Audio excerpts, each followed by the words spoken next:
আপনি যদি ফেসবুকে নতুন হয়ে থাকেন তাহলে অবশ্যই আপনাকে বলবো ফেসবুকের গাইডলাইন মেনে কাজ করতে। আর আপনারা যদি ফেসবুকের গাইডলাইন সম্পর্কে না জানেন, আপনার পেজটা আপনি কিভাবে গ্রো করবেন বা আপনার পেজে রিচ এঙ্গেজমেন্ট কীভাবে ধরে রাখবেন বা আপনার পেজে ফলোয়ার যদি না বাড়ে সেই ফলোয়ারগুলোকে আপনি কিভাবে বাড়াবেন, তো আজকে নতুনদের নিয়ে থাকছে আজকের ভিডিওটা। অবশ্যই আজকের ভিডিওটা স্কিপ করবেন না, শুরু থেকে শেষ পর্যন্ত দেখবেন।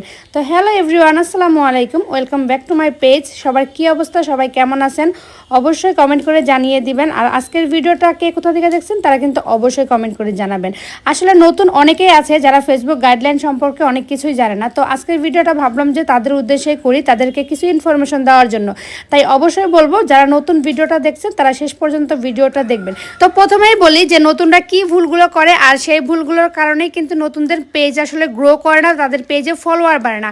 আসলে আপনারা যদি ফেসবুকে কাজ করেন অবশ্যই ফার্স্টে বলবো আপনাদেরকে ধৈর্য নিয়ে কাজ করতে হবে। এই প্ল্যাটফর্মে এসে যদি আপনি বলেন যে 2-3 মাসে আপনার অনেক ফলোয়ার হয়ে যাবে, আপনার অনেক ভিডিওতে ভিউ হবে, তাহলে কিন্তু ভুল।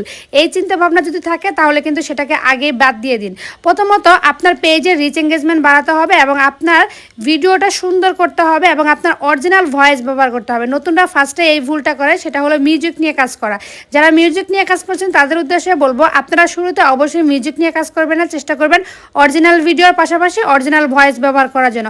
আস্তে আস্তে যখন আপনার পেজের গ্রো হবে, আপনার ফলোয়ার বাড়বে, তখন কিন্তু ফেসবুক আপনাকে লাইসেন্সটা দিয়ে দিবে। যখন আপনাকে মিউজিকের লাইসেন্স দিবে তখন আপনি মিউজিকটা ব্যবহার করলে আপনার জন্য বেটার হবে। এরপর নেক্সট যে ভুলটা করে নতুনরা সেটা হলো কমেন্ট না করা। আপনার সামনে ভিডিওগুলো আসার পর নতুনরা অবশ্যই সেই ভিডিওটা দেখতে চায় না, ভিডিওটা স্কিপ করে চলে যায়। এটাই কিন্তু তাদের নেক্সট ভুলটা হচ্ছে। অবশ্যই চেষ্টা করবেন আপনার কন্টেন্ট ক্রিয়েটর পছন্দ হোক বা না হোক, আপনার সামনে আসা প্রত্যেকটা ভিডিওতে কমেন্ট করার জন্য। কমেন্টের মাধ্যমেই কিন্তু নতুনদের পেজের পরিচিতি বাড়বে এবং সেখান থেকে আপনি অনেক বেশি ফলোয়ার অর্জন করে নিতে পারবেন। এভাবেই কিন্তু আপনার পেজটা আস্তে আস্তে সবার সাথে ছড়িয়ে যাবে এবং আপনার ভিডিও সবার সামনে যাবে।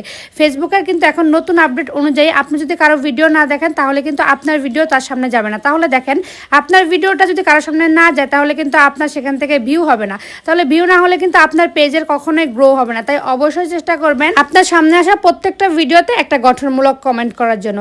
আর নেক্সট 3 নাম্বার যে ভুলটা করে নতুনরা সেটা হলো আপনাদের ভিডিওর ক্যাটাগরিটা। আমি ভিডিও ক্যাটাগরি নিয়ে অবশ্যই একটা ভিডিও করছি, চাইলে আপনি সেই ভিডিওটা দেখে আসতে পারেন। এরপর আমি বলে দিচ্ছি আপনারা চেষ্টা করবেন যে কোয়ালিটির ভিডিও একদিন দিচ্ছেন, চেষ্টা করবেন সেই কোয়ালিটির ভিডিওর উপর যদি আপনার অডিয়েন্স ফোকাস করে তাহলে আপনি সেই কোয়ালিটির ভিডিওটাই ধরে রাখবেন। আগে আপনার পেজে আপনি দেখবেন কোন ভিডিওটা অডিয়েন্স আপনার চাচ্ছে, তারপর চেষ্টা করবেন আপনি সেই ক্যাটাগরির রেগুলার ভিডিও আপলোড করার জন্য। অবশ্যই আজকে একটা ক্যাটাগরির ভিডিও, কালকে একটা ক্যাটাগরির ভিডিও, এভাবে যদি আপনি ভিডিও আপলোড করেন তাহলে কিন্তু আপনার পেজের গ্রো হবে না, আপনার ভিডিওগুলোতে ভিউ আসবে না। তাই অবশ্যই আপনাকে এটা কিন্তু মাস্ট চেষ্টা করতে হবে।